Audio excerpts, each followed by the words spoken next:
Thanks so much, Mike. And what I wanted to do is lay out where we are with the state of high risk PE in 2023. Many disclosures, the ones in blue are all related to pulmonary embolism and interventional therapies for pulmonary embolism.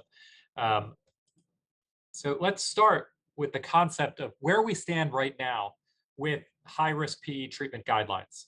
Well, when you look at the European Society of Cardiology guidelines, the most recently updated ones, uh, the position of primacy is given to systemic thrombolysis when a patient presents with high risk or so-called massive PE. These, of course, are patients who have actual hypotension with blood pressures less than 90 systolic, or they are actually on pressors, or in the worst cases, they're having cardiac arrest. So the ESC and many other societies agree that systemic thrombolysis should be dosed in these patients, sometimes even with class 1 recommendations, as you see here. A second option is given for either surgical embolectomy or catheter-based treatments, although a lower grade of recommendation than that for systemic thrombolysis. And finally, mechanical circulatory support with ECMO is reserved as "quote unquote" salvage therapy when other therapies fail. Now, importantly, how have this kind of guidelines been working? Because this is what's been recommended for quite some time. Well, it turns out in a meta-analysis recently that Mitch led, we found that nearly 30% in hospital mortality with whatever current approaches we're using. This were 10 years of studies from single centers or multi-centers. They reported their outcomes in high-risk PE using the approaches that they were doing locally, which were probably largely based on these guidelines that we mentioned. So obviously, I would argue that the current PE treatment paradigms don't work, because I would emphasize that I believe that massive PE and PE in general is a reversible cause of mortality.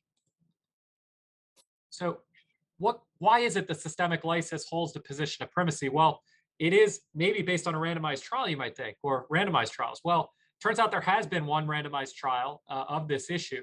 And I'm showing you the title, but I'm not showing you the results. And the reason for that is there's only one thing you need to know about it, and that there were only 8 patients in the study.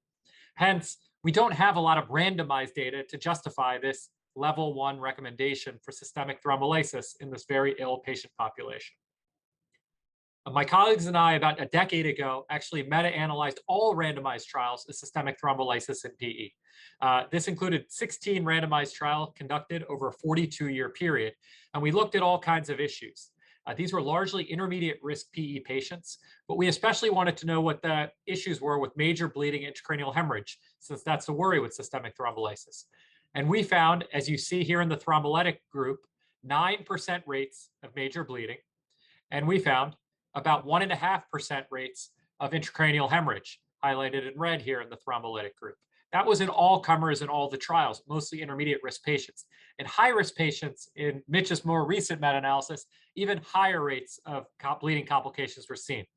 10% major bleeding and 4% or more intracranial hemorrhage. Finally, it turns out that thrombolysis is not even used in most unstable PE patients. This is a little bit older data right now, but I promise you the trends are not that dissimilar in general practice in the US. Less than a third of patients who are unstable with PE actually even receive thrombolysis, maybe due to some of those safety concerns that we mentioned. So is systemic thrombolysis the ideal therapy for high-risk PE? Well, I would argue that the efficacy is unknown, there are safety concerns, and the utilization is poor. So do I ever use it? Of course I do. I push systemic TPA when I do not have another option. So how do I deal with high-risk PE patients, or how do we deal with it here at Penn Medicine? We think they have a very high mortality, so we should take a very different approach. And the first thing we ask ourselves is, should we institute emergent mechanical circulatory support? We do that in cases where there are no life-threatening comorbidities, the patients are of a quote-unquote reasonable age, and they're experiencing escalating pressors, meaning more than one pressor, or actually in hospital arrest. We do use VA ECMO, placed in various settings, the cath lab or sometimes the bedside. And we use that as a bridge to definitive therapies that might include catheter-directed lysis, large bore embolectomy, such as with the FlowTriever, moderate bore embolectomy, or even surgical embolectomy. Some may ask, what about these patients who are hypotensive, but they're not on escalating pressors? We believe those patients should be treated kind of like a STEMI. We take them urgently to the cath lab. We have mechanical circulatory support on standby, and then we choose between catheter-directed lysis and embolectomy based on their bleeding, on all of the other clinical characteristics, as well as our own experience. Lately, we've been using the embolectomy approach a lot more as we've gained a lot of experience with that, especially in anatomically favorable patients. So one thing to consider is whether we should actually be inverting the guidelines in this group of patients. Maybe mechanical circulatory support and catheter-based therapies should be very high on the list, and surgical embolectomy maybe should be considered as well before systemic thrombolysis. So just some provocative approach to what's out there in the guidelines right now. I know we're on a tight timeline, so I can pause right now. I'll ask Mike. I do have a little case study, but I know we have time at the end for discussion. I can present it now, or we can hold off on it. Yeah, why don't you present it now? Okay. It's interesting you said this, Jay, because one of the questions that came in over the internet, someone said in response to our uh, brochure that we sent out, they said, "Are people really getting lytics?" And so you're saying yes, 20 to 30% are still. Is that about the right number? Yeah, I think nationally, if you look at unselected national data, it's probably somewhere between a quarter and a third are being administered systemic thrombolysis when they have massive P. Now, a lot of patients are offered nothing at all in terms of advanced therapy, which I think is a catastrophically poor decision unless a patient is truly a palliative care patient. And that's probably a substantial number of patients.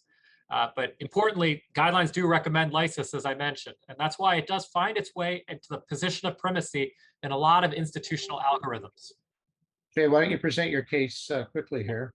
Yeah, hopefully it'll lead to some discussion. I'll mention right before the case, 2023 is the year of high-risk PE data. We're about to hear about the FLAME trial, and hopefully at the PERT consortium meeting, we'll get even more data about high-risk PE coming out. So this is a 64-year-old man who presented to an emergency room at an outside hospital. And you can see he's got an issue here where he's had some intracranial hemorrhages. They're remote, but they were there. He had typical symptoms of PE and did have a CTP protocol with extensive pulmonary emboli and was also noted to have deep venous thrombosis. He actually was hemodynamically stable initially with blood pressures at 106 over roughly 80. A high heart rate is tachycardic, but a normal lactate. So he's hanging in there with his PE.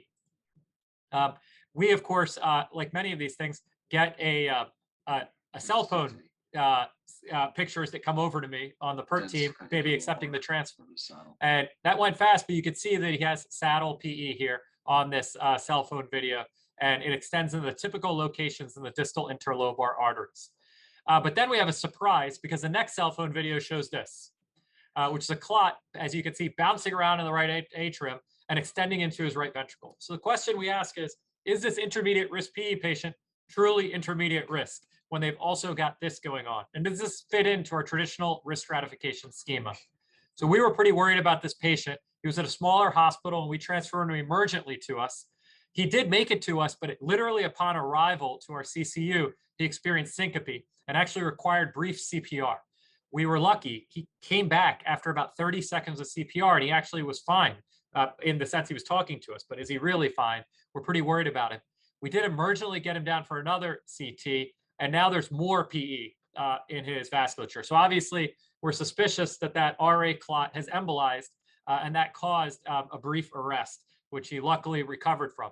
Now he's on 100% non-rebreather, quite hypoxic, still tachycardic. Is this intermediate risk PE now, I would ask you? Well, he just had a recent arrest. I would argue no, but this is where the failings of some of the risk stratification schema are. Because one of the things that happens is your risk stratification may constantly be moving as you are taking care of a patient with PE, just like this patient that was transferred to us. So do we consider this intermediate risk versus high? We certainly did consider it high given the clinical scenario, despite it maybe not fitting so cleanly into typical guidelines. Should we utilize mechanical circulatory support, like I mentioned in the past? We did judge this patient to have what we call stable massive PE right now because we actually didn't need to have pressors on board, although we felt like he was sick. And then should we engage in an advanced therapy, and if so, which one? We did take him directly to the cath lab, as I mentioned, emergently at this point. And in this case, we had standby mechanical circulatory support, so we have everything ready, but we didn't necessarily have to use it. And we actually were able to get away without using it and had a great result with large bore embolectomy. You see the flow retriever going up into both lungs in the bottom panels here.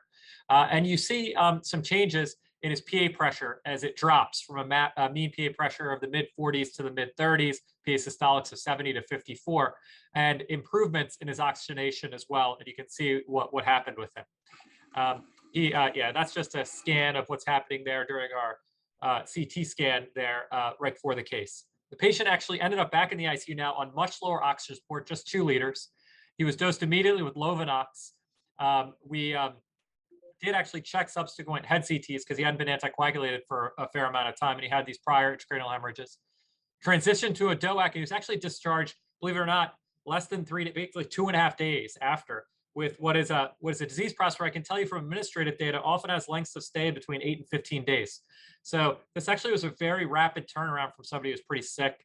Hopefully, it kind of spells out what we deal with on a day-to-day basis nowadays with PE. Amazing. You pull 1 centimeter wide and very long clots out, and someone goes on 3 days home 3 days later. Amazing, Jay. It also really highlights that someone can be doing pretty well, and then suddenly they are they're coding and critically ill. It's as though the classification scheme is, in the past rather than looking at the future almost. It's like the has bled score. Yeah, he has bled, not is he going to bleed. So this is like the has risk, not will they be at risk score. Well, that is great. And, I think that can provide a springboard for discussion in some of the other presentations and later.